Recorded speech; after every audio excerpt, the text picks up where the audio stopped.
Okay, in today's video, we'll be taking a look at this 1990, December 1994 PC World magazine.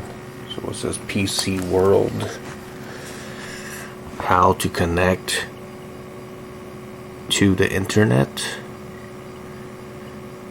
So it says January 1995, but it was actually mailed to me in December of 1994.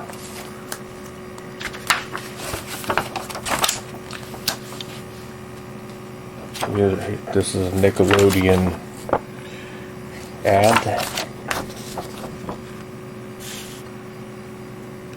It says, with a little nurturing from Microsoft Office. Okay, this is a Nickelodeon ad about Microsoft Office.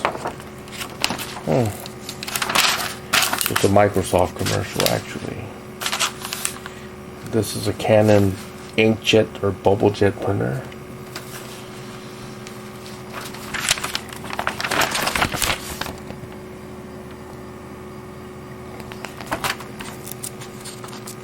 It's a BGC 400.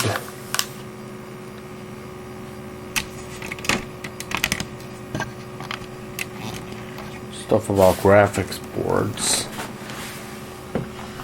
Matrox.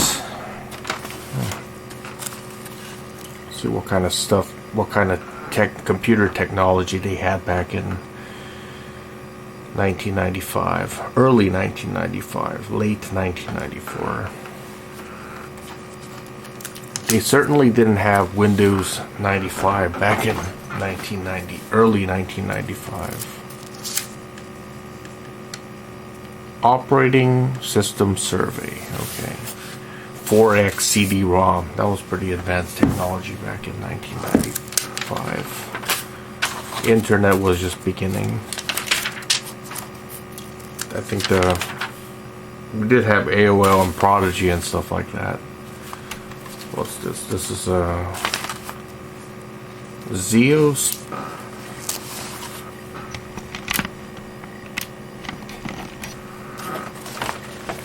Zeos Pantera.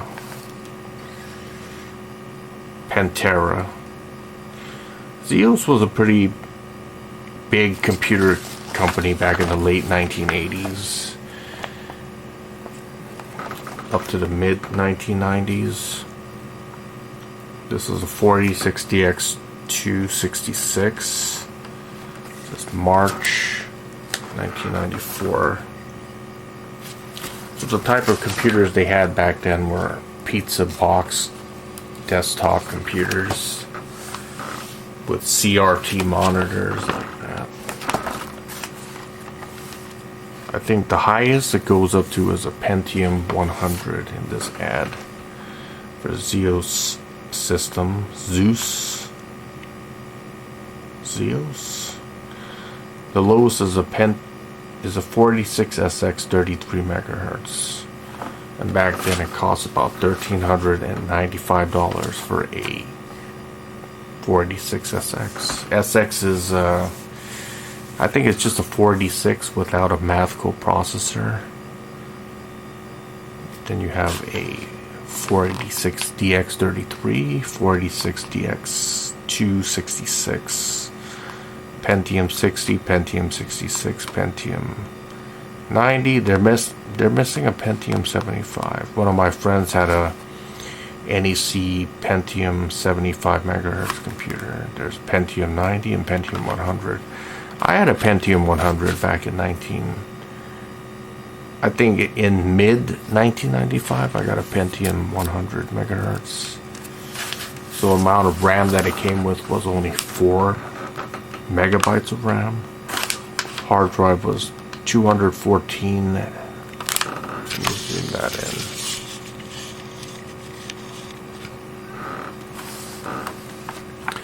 214 megabytes of RAM. That's hardly anything these days. A Diamond Stealth 64-bit PCI Super VGA monitor with 1 megabyte of RAM.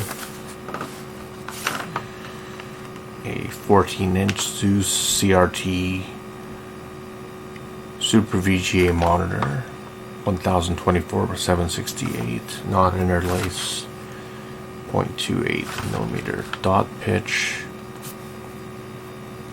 a 6-bay desktop case with 2 cooling fans, Microsoft mouse. They did have Logitech mouse back then. And as you can see, the operating system is a MS-DOS 6.2. So it's Windows and Windows 3.11. I had that operating system when I got my Pentium 100 back in 1995. So the next option, package 2, is 8 megabytes of RAM with a 528 megabyte hard drive. Super VGA monitor. Ooh, a 15-inch Super VGA monitor. The biggest hard drive is 1 gigabyte. Look at that, 1 gigabyte. 24 megabytes of RAM. Pentium 100. Run you $3,795 back in 1995. And you could get upgrades for your computer as well here, like more hard drive space up to 1 gigabyte. These days you have terabyte hard drives, anywhere from 2 to 6 terabytes. So 1 terabyte is 1,000 gigabytes. A Diamond Stealth 64 PCI video card is 2 megabytes is $249. The good thing about computers is computer stuff got cheaper over the years. This is a laptop. They did have LCD monitors back in the 1990s, but they were very, very, very expensive.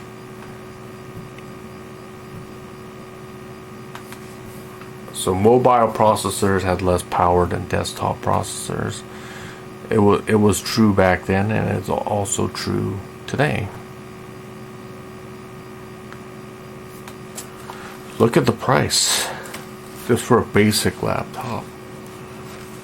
The lowest end, the 486 SX33, $1,995 with 4 megabytes of RAM, 175 megabyte IDE hard drive, 1.44 megabyte high density floppy drive. I don't think it comes with Windows. No Windows, just MS-DOS 6.2. The most expensive model, $3,295. 8 megabytes of RAM, 350 megabyte hard drive, 3.5-inch floppy drive. Comes with an extra battery. I think these are nickel metal hydride batteries. MS-DOS 6.2, but it comes with Windows 3.11 as well. Lotus organizer.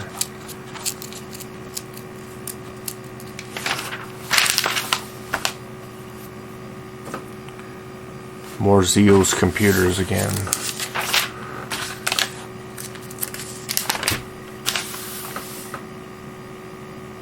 AT&T computers. Look at that. AT&T made computers back in...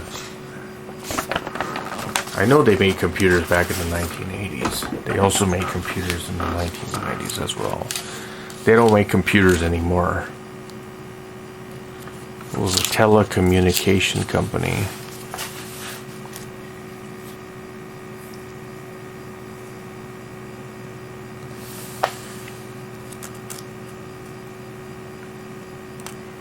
Something about voicemail. Today, voicemail is just a common feature which comes with your smartphone. Back then, people had answering machines with cassettes in it.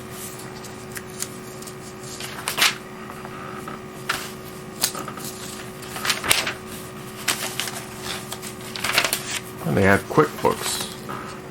They have QuickBooks today as well. I think it's some kind of a accounting software that they have. Redefining perversity. Operating system debate. It rages on. Okay.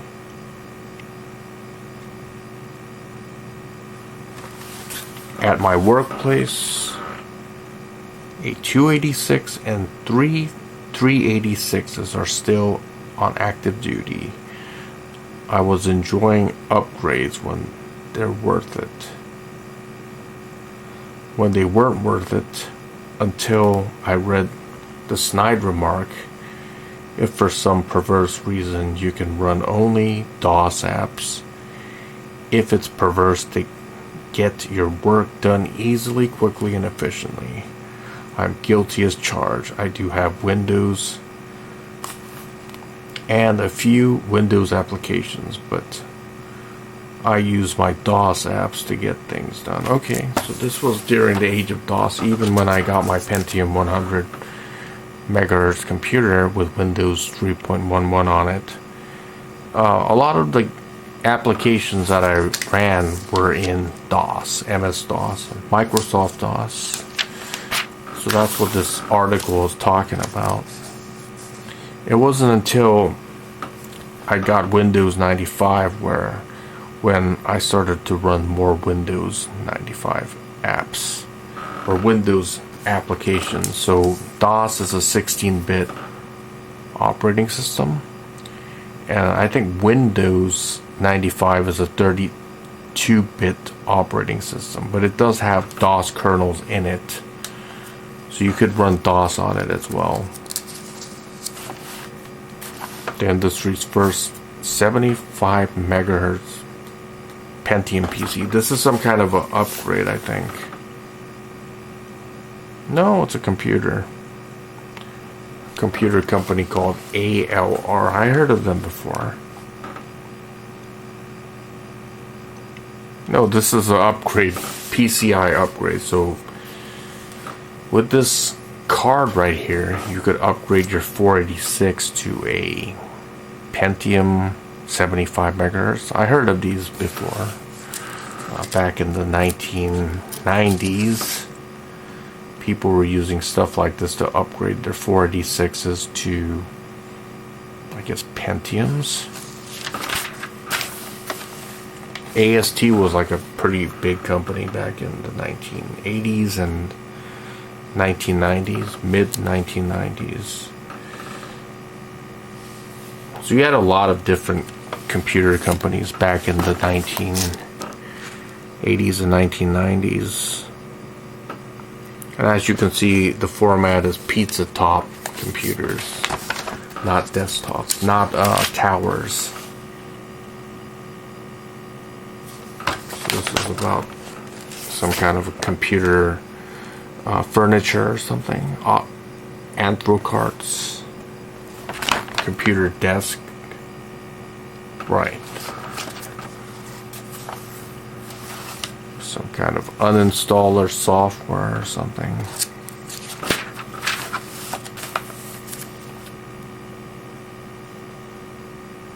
This is NEC. NEC made computers, a lot of computers back in the 1980s and 1990s. They even made their own computer formats like PC, NEC PC 8801 and NEC PC 99 or 9801 or something like that. But this one is based on a IBM PC clone type of NEC.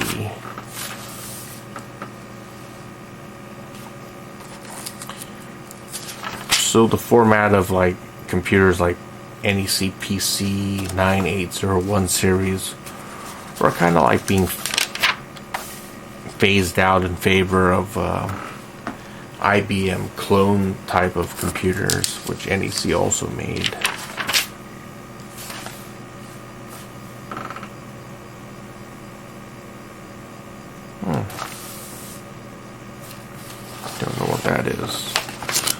New Z series panels. I wonder what that is. Illuminator. Oh, that's for LCD screens, or projection screens. Okay. Copy Protection, the sequel, coming to a PC near you.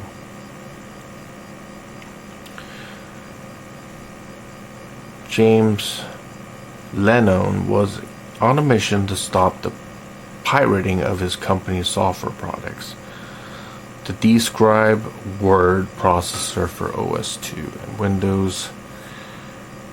So with the release of version 5.0 last September, Lennon announced to users that the upgrade disk would expire after 6 months, rendering the products unusable. Yeah, copy protection and piracy was a big thing back in the 1980s and 1990s. Today, you really can't get away with piracy because you have to like connect to the internet to use stuff like QuickBooks, and you have platforms like Steam and stuff like that, UBI Soft and others, which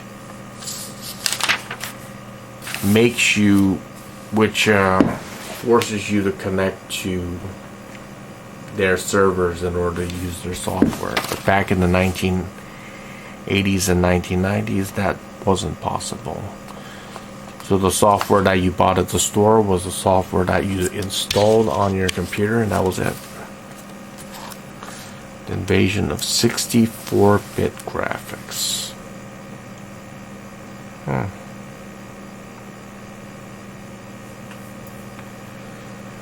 High-res, true color galaxies.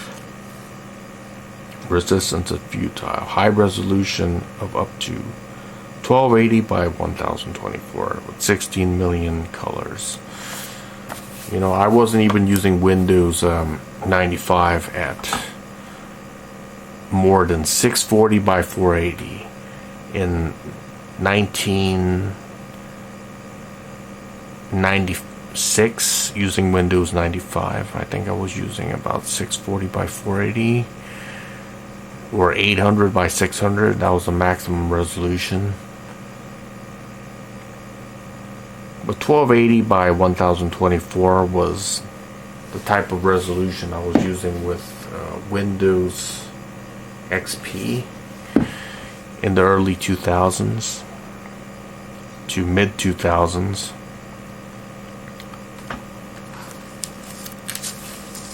And these graphics cards were pretty pricey back then. Price of 200. Today you get gigabytes of data of RAM for a graphics card, but back then they had megabytes. Same with the RAM on computers, it was just megabytes.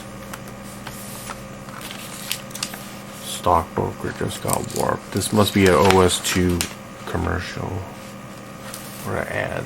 See, OS2 warp. That was an operating system IBM used, but it never became very popular. It was a GUI based operating system like Windows 95. This is new.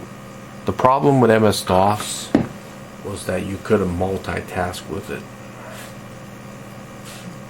You could only do one thing at a time, and what DOS meant was disk operating system. So DOS was pretty limited, and it was only a 16-bit operating system.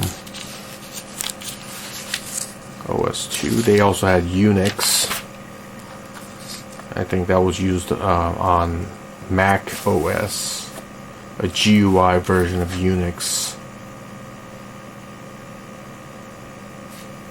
Save thousands of dollars with ultimate training experience. Okay.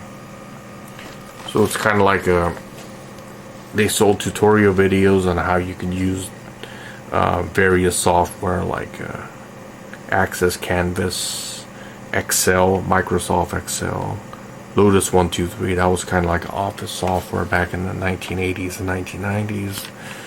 Electronic desktop to pre-press, Painter, some kind of paint program, Photoshop, PowerPoint, that's Microsoft.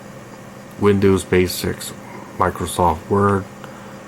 WordPerfect, that was another Office type software. And Works, I'm not sure if it's Microsoft Works, but it's some kind of Office software as well.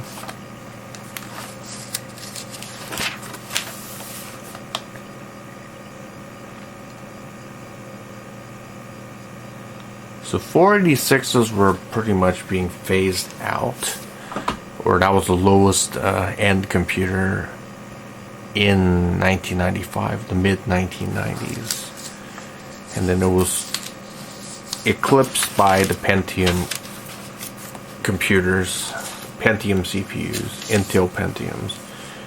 You did have other CPUs like AMD and Cyrex, which was owned by IBM. They also made CPUs, but they made some pretty bad CPUs with, which had a lot of problems with heating and stuff like that. This is Sound Blaster. So Sound Blaster sold CDs, CD-ROMs. They sold, but mostly they were a company that sold sound cards. Your famous Sound Blaster sound cards. I was using Sound Blaster cards from, I guess, up to, I guess, let me see. Last one I bought was Sound Blaster Odyssey. That was in, I guess, 1999 or something. And I stopped buying Sound Blaster and just using, and I started using the onboard sound on the motherboard, which became pretty popular.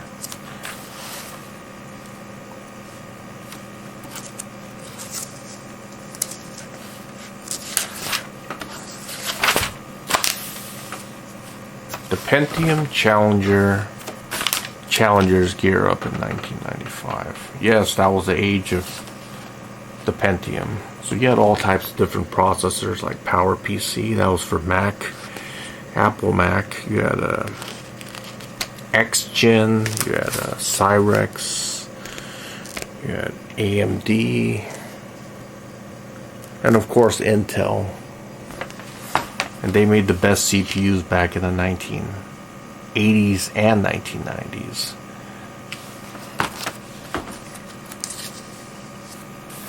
New monitors, new platforms is the glass half full. Analysts give mixed reviews to the IBM and Apple announcements that they would develop a common hardware platform. What's positive is that they finally agreed to a specification for hardware that will run Mac OS. Okay. So they're talking about Windows 95 architecture right here. So when Windows 95 was released, it literally became the most dominant operating system, replacing everything and pretty much standardizing operating systems. OS Warp never became popular. So this is called a Pentium overdrive chip. So this enables you to upgrade a 486DX2 to a Pentium. I never had any one of these. Never.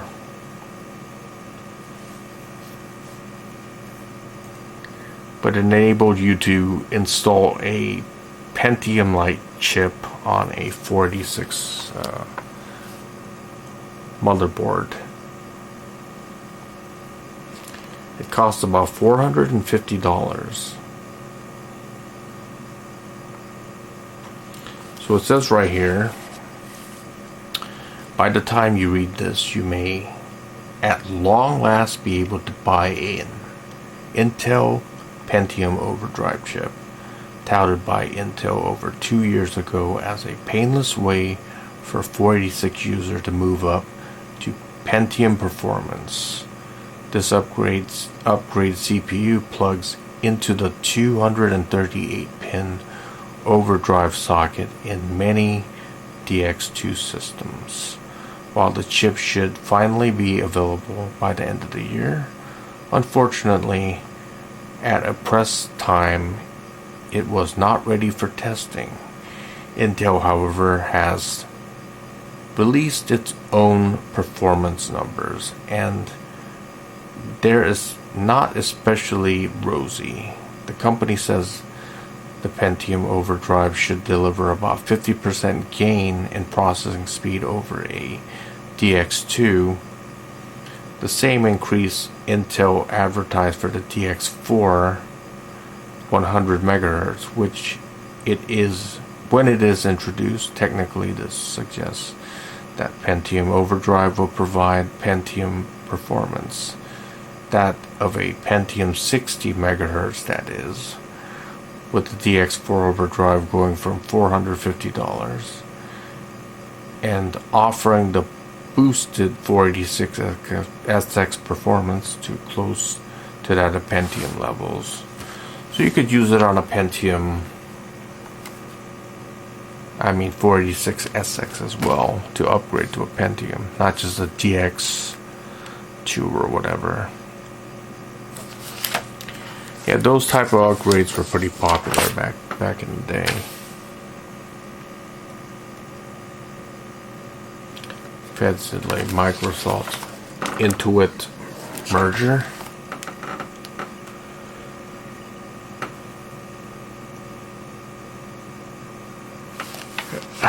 There was antitrust lawsuits against Microsoft back in the day, because they pretty much dominated the operating system space. And with Windows 95, more so.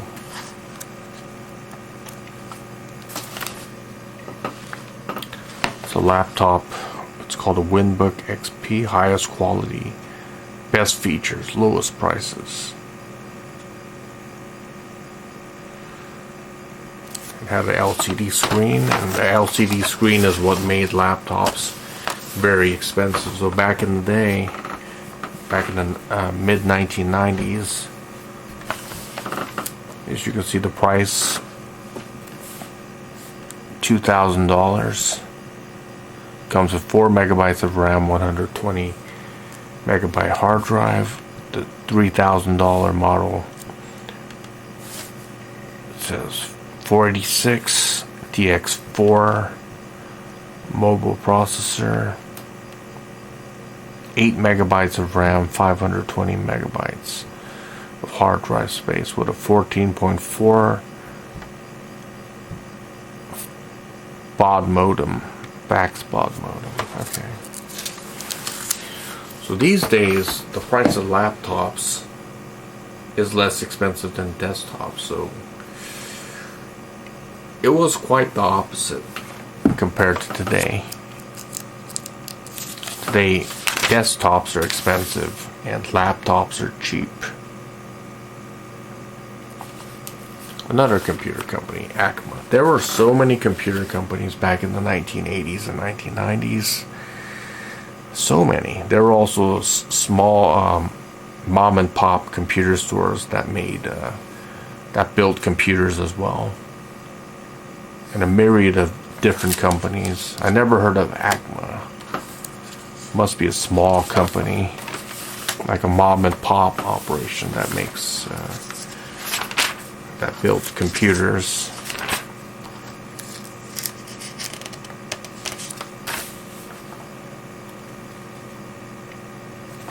Add zip to Windows. What's that? Anyone who downloaded files from an online service will appreciate Software Builder, File Compress Pro, a powerful, easy to use Windows utility for compressing, decompressing, and managing files into zip compression. Today, that's a common feature. It's in every Microsoft Windows operating system. It's probably in Linux as well.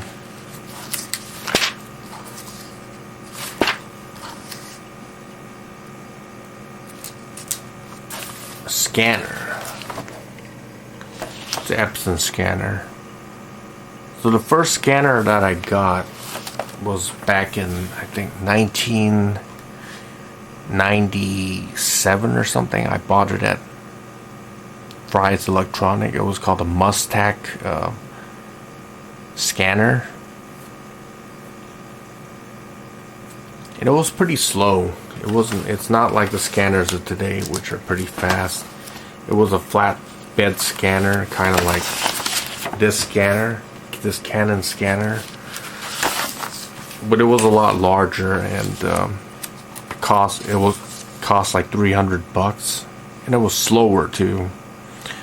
This scanner, I think I paid like $50 for it. Not a lot of money for it.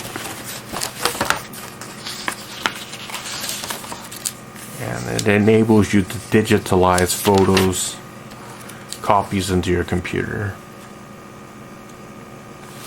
Another company. Alaris. Never heard of that before. The most well-known computer companies back in the 1980s and 1990s was, of course, IBM. You also had AST, which was a very popular brand. You had Hewlett Packard, which was also very popular. Packard Bell, which were kind of like a budget computer, but it was popular. Compaq, which was kind of like the Mercedes-Benz of computers. They even have APC units. This is a power backup or something. I use these. The UPS, Universal Uninterrupted Power Supply, UPS. They had these back then. I still use them today. I still use APC. They've been around for quite a long time.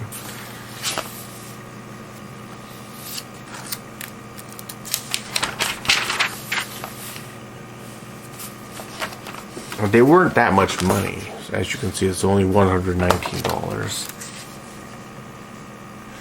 So what this thing enables you to do is when there's a power outage or a brownout, it gives you anywhere from maybe 10 to 15 minutes. So the computer doesn't fully shut down. You hear a beep, and then you can shut down your computer safely without losing any data. That's what it is.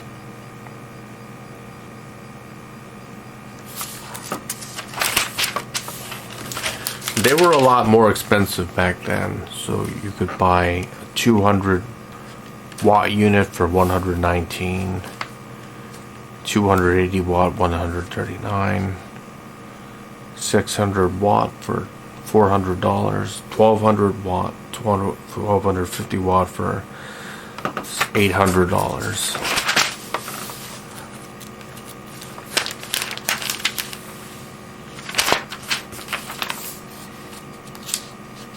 So this is some fax software. Today you have scan and fax in Microsoft Windows 10 or 11. It's a standard feature. But back then you had to buy it separately. Today all that's integrated into most modern operating systems. This is WordPerfect. I don't think that company exists anymore. And neither does Lotus 123. Microsoft pretty much dominated that space. Software was pretty expensive. This thing cost like $395 just for the software.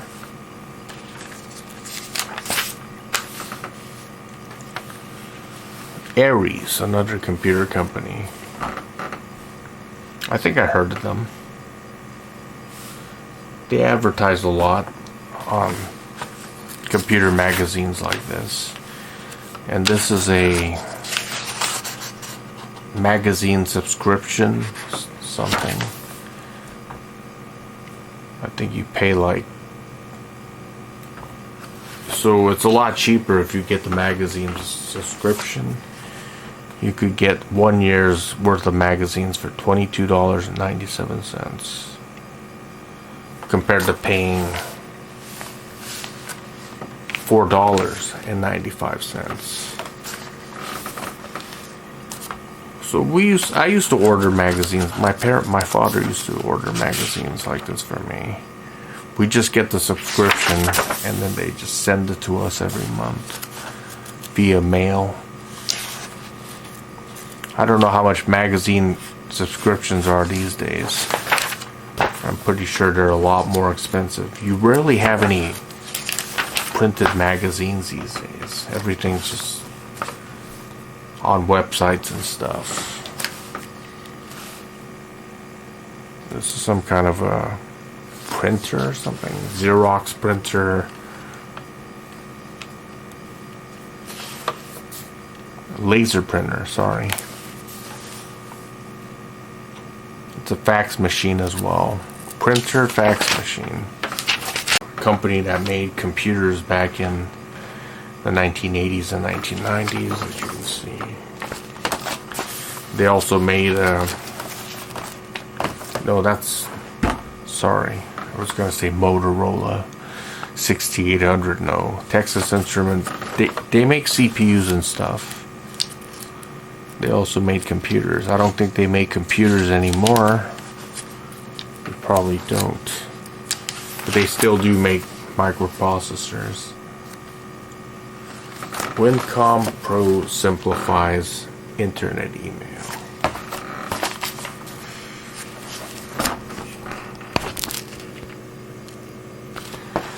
Today, internet email is a no-brainer.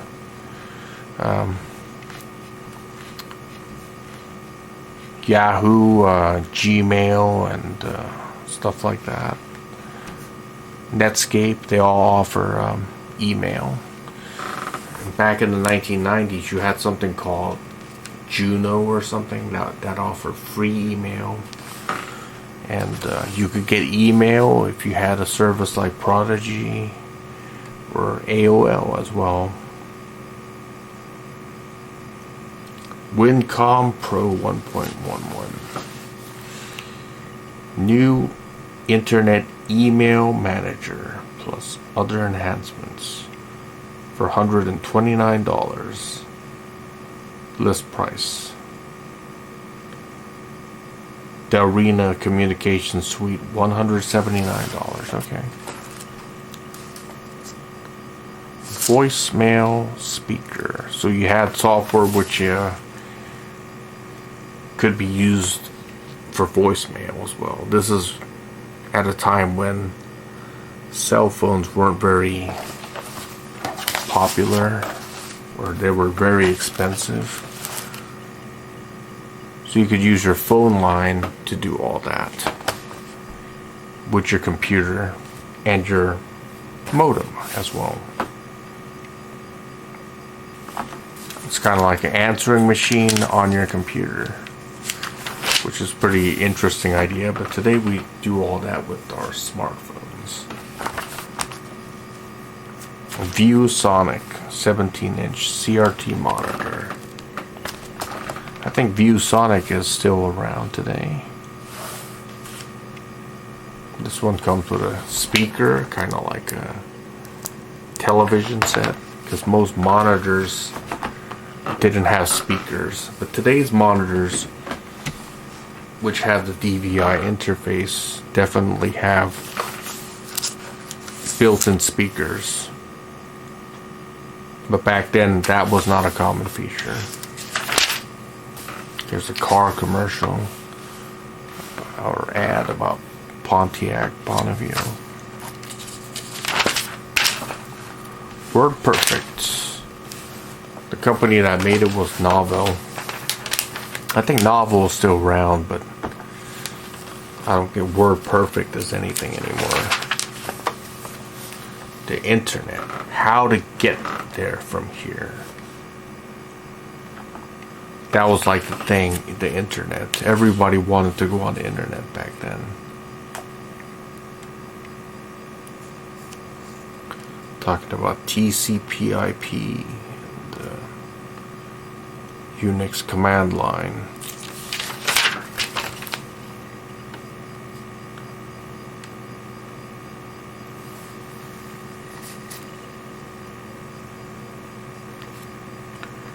Back then, to get on the internet, you needed to have a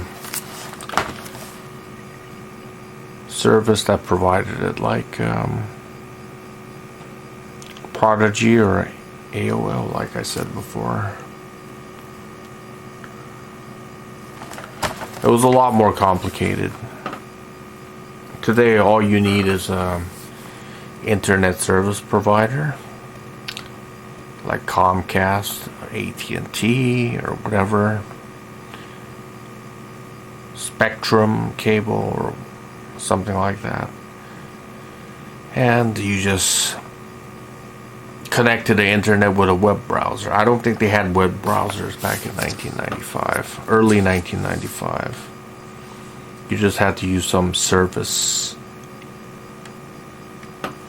This is America Online, Internet Center.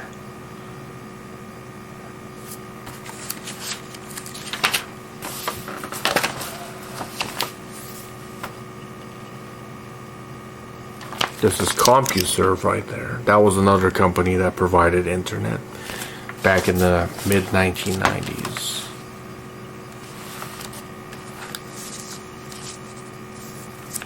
There's so many. You had Delphi Internet Services, CompuServe, AOL. I'll name them all out. Neosoft with Unix shell. Netcom with NetCruiser interface. Netcom with Unix shell. Pipeline with pipeline interface. So that's shell account providers, SLIP, PPP, account providers, California Online. Connex, the Connecticut Internet Exchange, HoloNet, Internet Atlanta, Neosoft, Portal Information Network, Prime Network, Performance Systems International. And look at the prices. AOL, $2.95 an hour. After 5 hours. So $9.95 per month. And after 5 hours, you pay $2.95 per hour. That's pretty expensive compared to today. So today, I pay about $80 a month for my internet service provider, and I get unlimited internet, of course, for about $80. This is $10 a month and $2.95 an hour after 5 hours. Okay, there's CompuServe is $8.95 per month, $9.60 an hour. That's a lot. And I use the internet for a lot of hours. Delphi Internet Services, $20 a month, $1.80 per hour after 20 hours. So let's look at the SLIP, PPP account holders. Neosoft, $39.95 per month. Okay, unlimited, I guess. HoloNet, $2 a month. There's also a setup fee. No setup fee for America Online, CompuServe, Delphi Internet Services. For SLIP and PPP accounts. For HoloNet, $75. Okay, well, back then it was a lot more complicated than it is today to go on the internet. So even Zenith made computers. They made television sets, but they also made computers. This magazine is in pretty good shape. I accidentally ripped a page. That's what a pity. This thing's been preserved so well.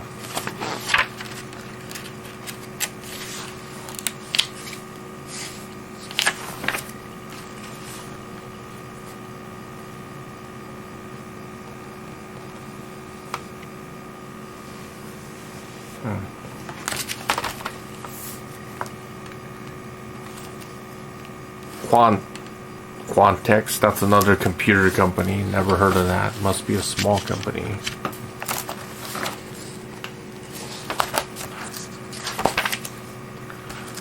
And let's see how thick this magazine is, to give you an idea. 324 pages. That's a lot of content. And always at the end of the magazine, you would always have a Dell ad, Dell computer ad, and of course they still make Dell computers today. Look at the price, $3,499 for a laptop.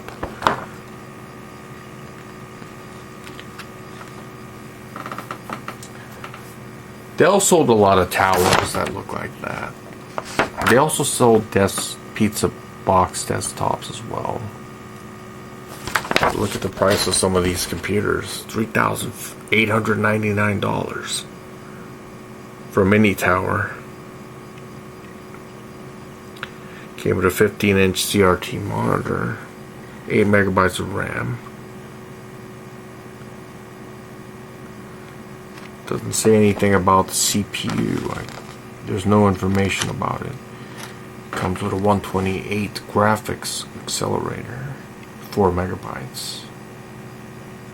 Oh, it says Pentium 100 megahertz for the $3,899. Damn, expensive.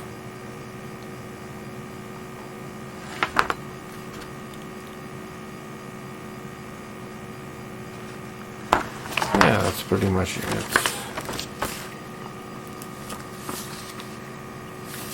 This is about backing up your data. You have to understand, back in 1995, hard drive space is a lot more than it is today. So backing it up, you could use something like zip disks or something like that. Probably not with another hard drive, because these days when I back up data, I just use hard drives to do it, because hard drives are so cheap. You could buy a 4 terabyte hard drive for about maybe $60 or something. So if I want to back stuff up, I just use hard drives. But back then, that just wasn't possible because hard drives were quite expensive. It says, let me see what it says. If you ever go through what I experienced during the Altadena fire, you wish you had, but you don't need a natural disaster to be thankful that you back up your system. If an unruly installation program renders Windows unusable, or if you accidentally write over an important file, that backup tape will feel like a lifetime. And forget about floppy disks. Floppies. Copying the content of a 340 megabyte hard drive onto floppies will give you a repetitive strain injury as surely as will Minesweeper addiction. I know all you really need to back up is your data. When your drive backs up your data, when you drive goes south, you go reinstall DOS, then Windows, then your apps, then your utilities, then now did you have that program configured? Okay, yeah, it was a pain if your hard drive got corrupted or became bad. And back in the 1990s, hard drives weren't as reliable as they are now, because some of these 1 terabyte Western Digital hard drives that I bought back in 2013, 2012, and 2011 still work today. And it's been almost anywhere from 10 to 13 years, 12 years, and my hard drives have not broken down. Back in the 1990s, that wasn't the case. Hard drives were pretty unreliable. They broke down pretty frequently, because I remember having hard drives like Seagate Barracuda hard drives and stuff like that, Maxtar hard drives, and they broke frequently. Sometimes it would break within a year, so I always backed up my data on floppy drives.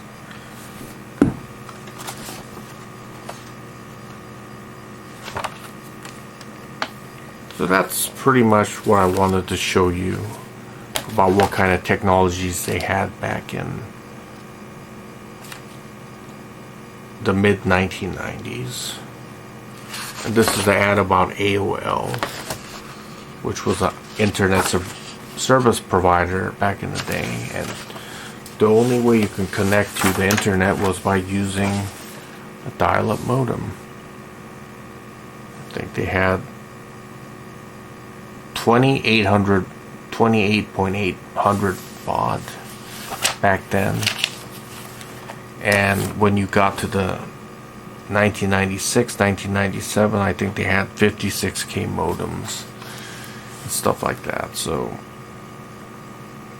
that's all I want to show you about what kind of technologies they had back in the 1990s, mid 1990s. Here's the ad for Prodigy Internet, Prodigy ISP. And back then, if you wanted to get on an ISP, you had to install their software on your computer, and that would enable you to connect to the internet. Anyways, if you have any comments, you could leave them in the comment section below, and thanks for watching.